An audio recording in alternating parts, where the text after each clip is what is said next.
Compte rendu du Conseil ordinaire des ministres provinciaux du Kasaï oriental tenu ce mercredi 7 janvier 2015.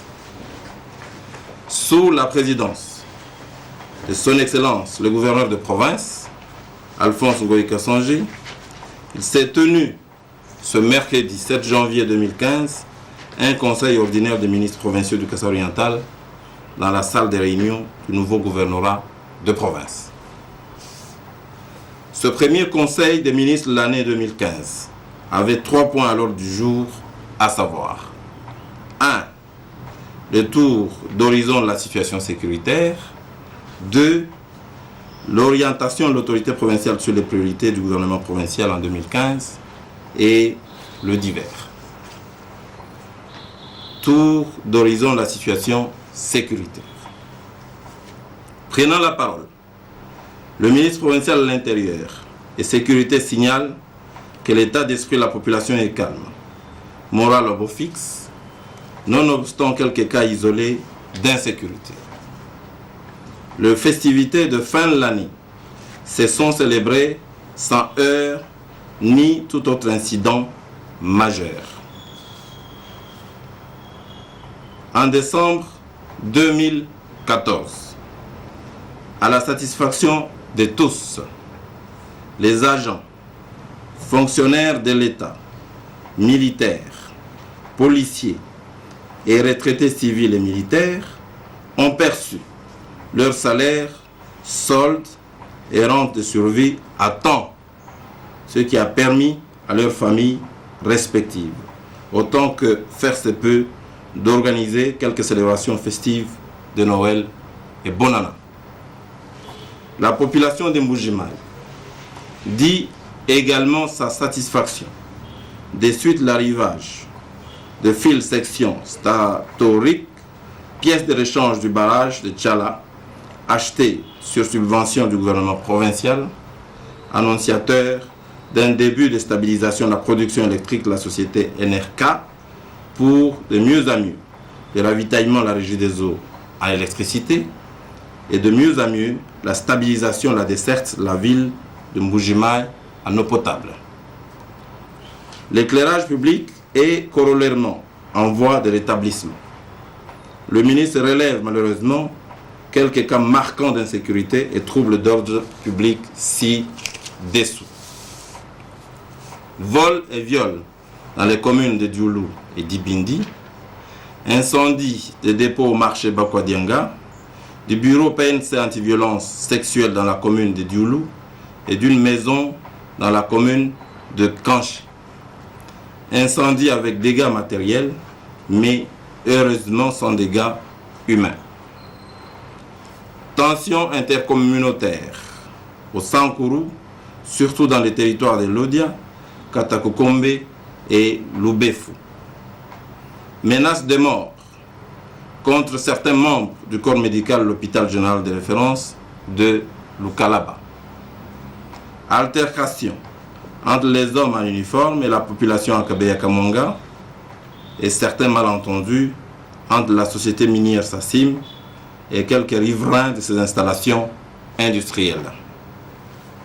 Le ministre en charge de la sécurité a été responsabilisé de prendre toutes les mesures qui s'imposent. Stopper toute forme d'insécurité au regard de chaque cas ici pré-rappelé. Le ministre en charge de la sécurité a également annoncé des jolis coups de filet de la police, en l'occurrence l'arrestation de quelques membres de bandes de bandits à main armée, auteurs de quelques viols sus-évoqués, voire les tueurs des espèces protégées, en l'occurrence les hippopotames des territoires de Chilenge et Katanda. Orientation de l'autorité provinciale sur les priorités du gouvernement provincial en 2015. L'autorité provinciale a, dans le cadre de priorités de l'action gouvernementale, dit que tout tendra à affirmer le Kasaï oriental comme une grande province en RDC. Le gouvernement provincial doit s'identifier à la population, se rapprocher, voire s'approprier les besoins de la population, répondre aux besoins sociaux de base du peuple. Transversal reste d'abord la sécurisation des personnes et de leurs biens. Les citoyens doivent se sentir chez lui. Les vols, viols, comme toutes les autres formes de crimes, doivent être éradiqués. Le ministre de l'Intérieur et Sécurité a été responsabilisé de définir et programmer les activités concourant à la paix, le calme et la tranquillité sur l'ensemble de la province. Plus de barrières, plus de tracasseries administratives, a-t-il martelé. Le cabinet du gouverneur de province, en connexion avec le vice-gouverneur, doit traiter le courrier avec plus de célérité qu'il ne l'a été. Tout le monde doit rester loyal aux autorités établies, respecter et faire respecter les lois du pays. Informer suffisamment et en temps réel la population des activités du gouvernement. Mobiliser les recettes par des stratégies appropriées en se protégeant à toute forme de coulage des recettes avec une bonne canalisation des recettes, plus d'imprimer des valeurs parallèles et jamais la surtaxation de la population. Dans le secteur minier, stopper les sorties de diamants non déclarés, envisager à ce sujet l'utilisation du scanner au contrôle à l'embarcation de l'aéroport de Bipemba. Éviter toutes sortes de complaisances dans les expertises du diamant à la sortie de la province.